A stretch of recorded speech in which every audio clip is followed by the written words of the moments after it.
Hello दोस्तों, इस video में समझेंगे इनकम टैक्स यानी कि आयकर क्या है। इनकम टैक्स स्लैब क्या है। स्लैब मतलब कि 0 से लेके 15 लाख यानी कि उससे ऊपर कितना परसेंट टैक्स लगता है, यानी कि आपको साल में काट कर कितना आमदनी हो रहा है, खर्च काट कर उसके ऊपर लगता है, इनकम टैक्स स्लैब होता है।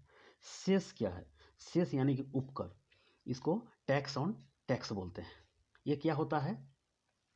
सरकार विशेष कार्यों के लिए आपसे टैक्स लेती है। तो शेष है 4% टैक्स है। जैसे मैं किसी सामाजिक सुरक्षा, शिक्षा, सफाई, प्रौढ़ शिक्षा सरकार ये लेती है। नमामि गंगा की सफाई के लिए आपसे शेष उपकर लेती है ये समझ गए। और इस पर 4% टैक्स है, 4%। फिर सरचार्ज क्या है। सरचार्ज उसे अधिभार हिंदी में कहते हैं, यानी कि इसे भी टैक्स ऑन टैक्स बोलते हैं।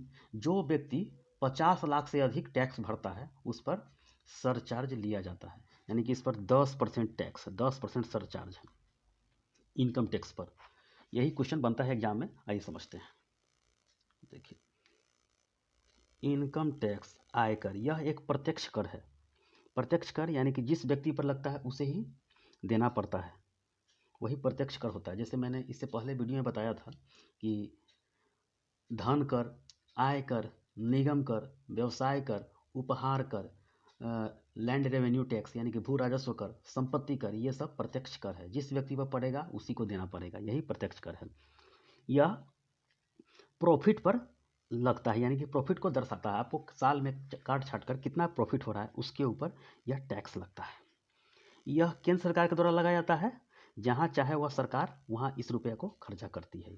इसमें बड़े बड़े पुल कंस्ट्रक्शन का काम होती है, सुरंग को खोद कर रेलवे ट्रैक बनाना, सुरंग को खोद कर हाईवे बनाना, ये सब मेट्रो हो, बहुत सारा कार्य भारत सरकार करती रहती है, वहाँ पर सरकार खर्च करती है। ये समझ गए। यह इनकम टैक्स हो गया। भारत में 2% लोग ही इनकम टैक्स जमा करते हैं, डायरेक्ट टैक्स, और 98% अप्रत्यक्ष कर। ठीक है। इसमें क्या होता है कि आपके खाता का लिंक पैन नंबर से होता है, परमानेंट अकाउंट नंबर, पैन का फुल फॉर्म होगा। और इनकम की निगरानी किया जाता है कि आपका इनकम कितना है और बैंक में कितना निकाल रहे हैं, जमा कर रहे हैं, इस पर निगरानी किया जाता है बैंक पर। और इसी पर टैक्स डिपार्टमेंट का ध्यान रहता है। अगर आप ज़्यादा फ्रॉडगिरी करेंगे, काला धन ये हो जाएगा और उस पर ईडी वाला जो छापा मारता है टैक्स डिपार्टमेंट, यही प्रक्रिया होता है। इसीलिए यह पैन से लिंकअप भारत के प्रत्येक नागरिक को जिसका जिसका खाता है उसको लिंकअप किया गया है ये। और भारत में इनकम के 7 स्लैब हैं, 7 स्लैब है। यही निगरानी चुरा लेता है तो सर देखिए, काला धन ये देखिए 2 नंबर का धन, देखिए ये होता है कि आपको कोई चोरी डकैती का नहीं होता है। काला धन वो होता है जिस पर आप टैक्स सरकार को नहीं देते हैं, पैसे बचा के रखे हुए हैं, लेकिन ये ज़्यादातर नेता के घर में निकलता है, आईएएस ऑफिसर के घर में निकलता है, क्योंकि वो दीवार में सेट करके, चाहे बक्सा हो, पलंग हो, कहीं ना कहीं ये कैश रूप में अवस्था में रखता है ये, यानी कि इलीगल उसको रुपया बोलेंगे, काला धंधा बोलेंगे वो। समझ गए। तो इसी पर निगरानी होता है टैक्स डिपार्टमेंट का, जिसमें ईडी छापा मारता है। समझे। चाहे टैक्स डिपार्टमेंट का ऑफिसर लोग, इसका ब्रांच जोन बनाया जाता है कि कहाँ कहाँ छापा मारना है ये। और उसको सरकार, यानी कि सरकार के जो ऑफिसर लोग होते हैं वो निगरानी महीनों से करते रहते हैं कि किस पर कितना है और किसका धन कहाँ कितना अकाउंट पर है। ये सब क्लियरेंस करने पर पता चल जाता है ये समझ गया। और देखिए, इनकम टैक्स स्लैब क्या होता है। इसमें आमदनी के काट छाट के यानी कि सालाना में कितना आ रहा है आपको, इस पर है। तो 0 से 2.5 लाख तक आपको नील है, 1 भी रुपया नहीं देना है। 2.5 लाख से 5 लाख के बीच में 5% आपको लगेगा। 5 लाख से 7.5 के बीच में 10%। 7.5 से 10 लाख 10 लाख तक, यानी कि देखिए 5 से ऊपर बढ़ेगा तो 5%, यानी कि ऊपर 10% के दायरे में चला आएगा। तो 7.5 से 10 लाख तक, यानी कि 10 लाख से 1 रुपया भी बढ़ गया, अब 20 के दायरे में चले आएंगे, इसलिए 15% है। 10 से 12.5 लाख तक 20% है, और 12.5 से 15 लाख तक 25% है। और 25 लाख के ऊपर जब देखिए, और 15 लाख के ऊपर आप जितना कमा रहे हैं तो सरकार बोलती है कमाते जाओ, 30% चार्ज है, उसके ज़्यादा चार्ज नहीं है। 30% चार्ज है, कमाते जाओ कमाते जाओ। लेकिन इसमें शेष जो ज़्यादा करोड़पति है उसके बारे में बताएंगे, किस कैसे टेंशन होता है करोड़पति को, कितना कमाया कितना खोया, आगे बताएंगे इसके बारे में। बोलते हैं करोड़पति करोड़पति ऐसे कोई ज़िंदगी है, लेकिन आपको बताएंगे आगे चल के। ये देखिए कितना टेंशन होता है। 15 लाख से ऊपर जितना भी है उसको 30% चार्ज लगता है। और जिसका 1 करोड़ का टर्नओवर है, आगे बताएंगे उस पर कितना सेस कर लगता है, अधिचार्ज कितना लगता है, इस बारे में आगे बताएंगे। ये समझ गया? तो मैंने ये एरो का निशान दे दिया है, ऊपर जितना कमा ले आपको ही फायदा है ये। इसलिए सरकार बोलती है कमाते जाओ टैक्स देते जाओ, कमाते जाओ टैक्स देते जाओ।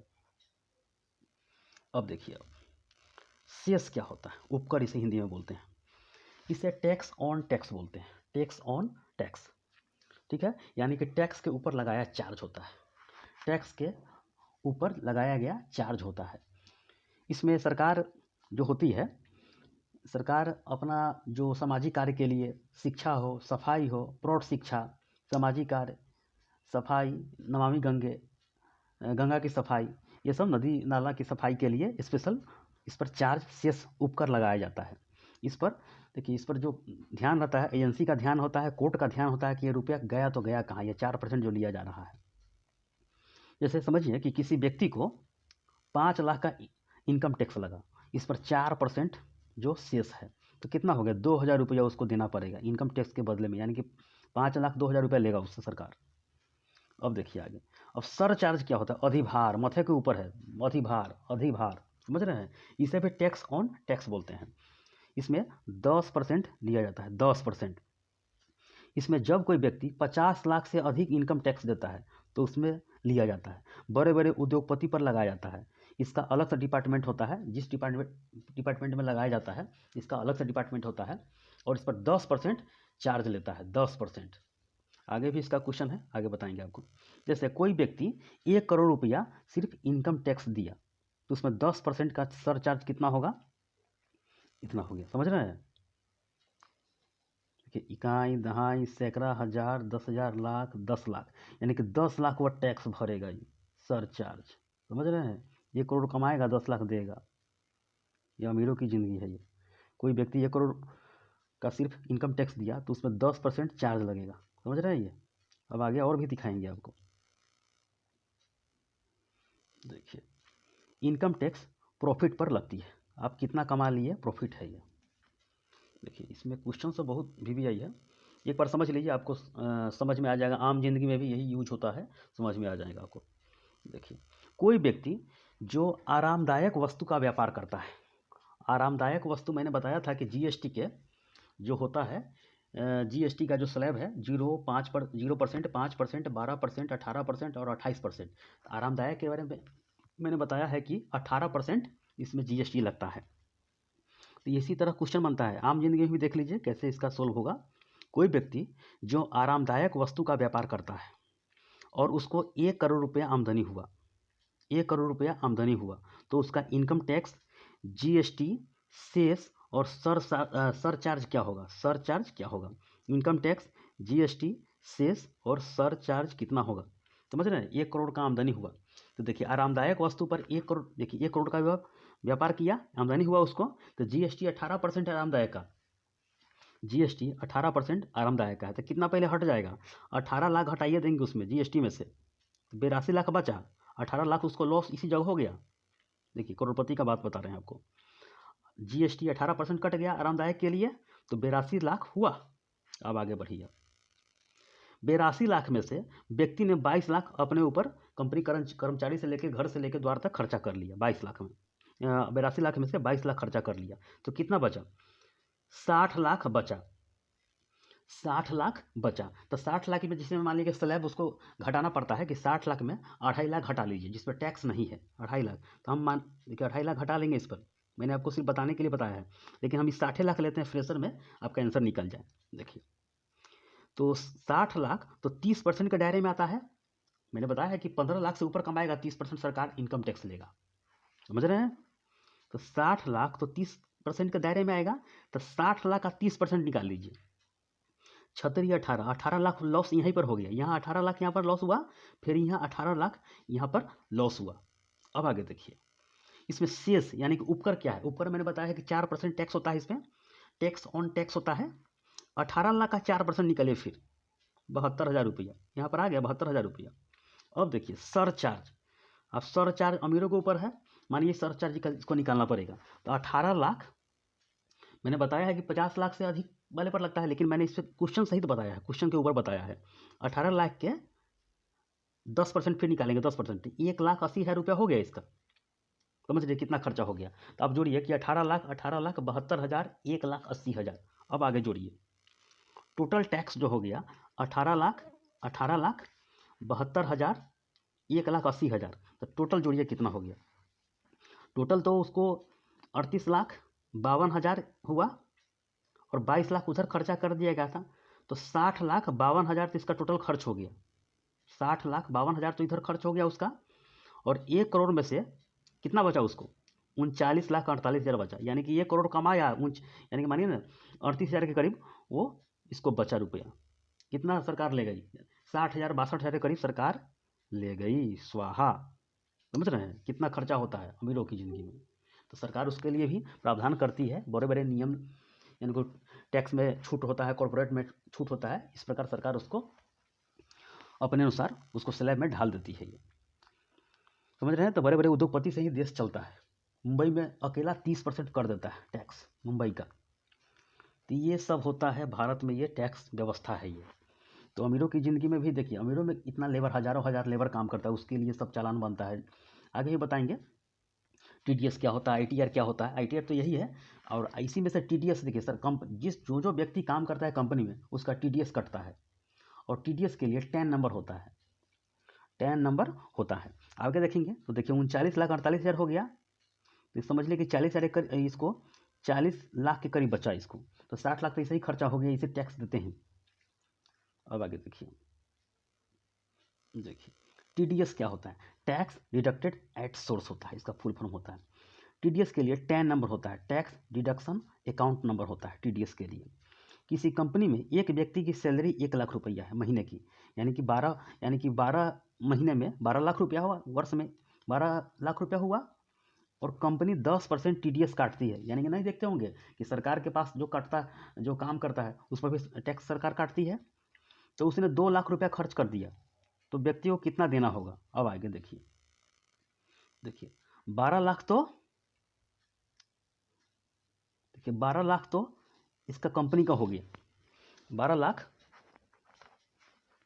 वो कमाया, और इसका 2.5 लाख का स्लैब घटा दीजिए, जिस पर नो टैक्सेशन है इसमें, और 2 लाख का खर्चा कर दिया, तब बचा कितना, 7.5 लाख बचा। 7.5 लाख बचा, और 7.5 किसके अंदर में आता है, तो 10% के अंदर में आता है। तो 7.5 का 10% निकालेंगे तो कितना हो गया, आईटीआर 75,000 हो गया, 75,000 हो गया, ठीक है। अब इधर देखिए, आज जो कंपनी काटती है 10%, 12 लाख का 10% काट देगी, तो कितना होगा, 1,20,000 रुपया।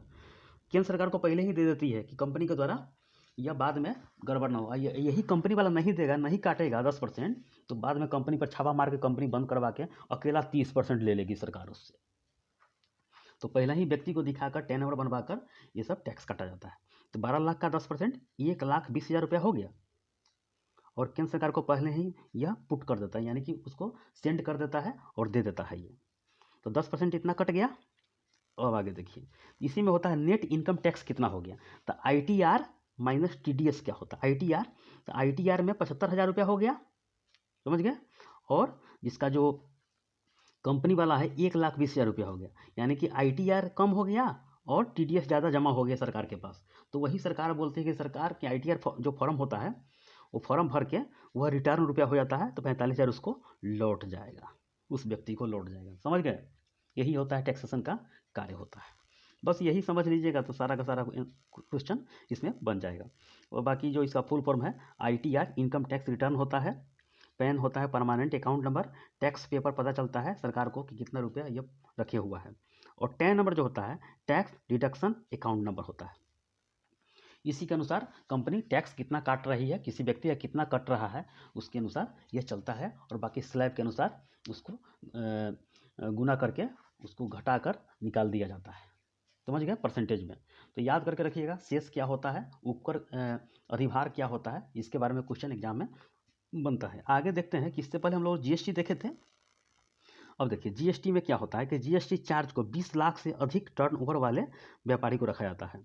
अपवाद में विशेष राज्यों को 10 लाख तक ही रखा जाता है, पहाड़ी राज्य हो चाहे छोटा राज्य हो उसके लिए रखा जाता है। जो संस्था है उसी अनुरूप वस्तु सामान खरीदने पर जीएसटी में रियायत दी जाती है। मान लीजिए कि कोई कंपनी है और वह जैसे मैं कोई कॉलेज हो गया तो बेंच डेस्क के लिए 2000 बनवाना है, खरीदना है किसी से, तो उस पर जो बिल होगा, चाहे बोर्ड खरीदना है, उस पर जो बिल होगा वो बिल का जरूर वो कॉलेज वाला, यूनिवर्सिटी वाला वो बिल जरूर लेगा, कितने % का जो बिल है, तो बिल बनवा के जरूर लेगी। और जो बिल लेगी जीएसटी वाला बिल, तो और उसका टर्नओवर जो 20 लाख से ऊपर का टर्नओवर है, तो वो बिल में से अगर महीना में कितना हर महीने को जमा करना पड़ता है 24 तारीख तक उसको, यानी 14 से शुरू होता है, 24 तक जमा लास्ट डेट रहता है, उसको जमा करना पड़ता है जीएसटी। और जमा करने के बाद वह बिल में से घट जाता है कि इस महीना में हम फलना सामान भी खरीदे हैं, यानी कि बेंच डेस्क या बोर्ड वोर्ड खरीदे हैं, उसमें भी घट आई है। तब जाकर बैंक में जमा करने के बाद महीने में कितना कमाया उस पर जीएसटी लगता है, और संस्था के अनुरूप सामान खरीदने पर जीएसटी बिल को लेकर घटाया जाता है। बिल को बैंक में जमा कराया जाता है और रसीद लाकर पुनः वेबसाइट से लॉगिन करने पर दर्शाया जाता है कि हम जमा कर दिए हैं, छूट मिल गई है संस्था वाली सामानों के बिल पर। तो वही है, जैसे मैं मान लीजिए कि 80,000 रुपये उसका जीएसटी हो गया और 90,000 का वह डेस्क बेंच खरीद लिया, तो 10,000 घट जाएगा, तो अगले महीने उसको जमा हो जाएगा या 10,000 रुपये उसको मिल जाएगा। इस तरह हो गया, मिलता नहीं है लेकिन अगले महीने में वह जमा हो जाएगा या लास्ट में मिल जाएगा। जो आर होता है, आर में उसका जो चालान बनता है R3 में, यह जमा कर लिए जीएसटी बिल, उसके बारे में दर्शाया जाता है। ये सब बारे में, ये जीएसटी बारे में बताया जाता है। तो बस यही है, टैक्सेशन का ये चैप्टर था, ये खत्म हो चुका है। इससे पहले जीएसटी वाला जरूर देख लीजिएगा कि दुनिया के 161वां देश हो गया है जीएसटी में, और जीएसटी भी 5 स्लैब है, 0%, 5%, 12%, 18%, 28%। ये सब देख लीजिएगा। CGST क्या है, central GST, state GST, UT GST, integrated GST, ये सब बहुत VVI है। और जीएसटी में कितने % सदस्य होते हैं, 33। वित्त मंत्री इसके चेयरमैन होते हैं 2, और राज्य मंत्री 1 होता है। राज्य के वित्त मंत्री 28 होते हैं, जो 28 राज्य के हैं। और यूटी के वित्त मंत्री यानी कि दिल्ली, पांडिचेरी, जम्मू कश्मीर के वित्त मंत्री इसमें शामिल होते हैं। और कुल मिलाकर 33 सदस्य होता है, और सब मिलकर भारत में जीएसटी से लेकर इनकम टैक्स का वह गणना करके हर साल उसका स्लैब तैयार करता है। ये समझ गए? तो ये आपका टैक्स वाला ख़त्म हो गया है, और इसके बाद आगे दूसरा चैप्टर देखेंगे। तो ठीक है, इस वीडियो में इतना ही। धन्यवाद।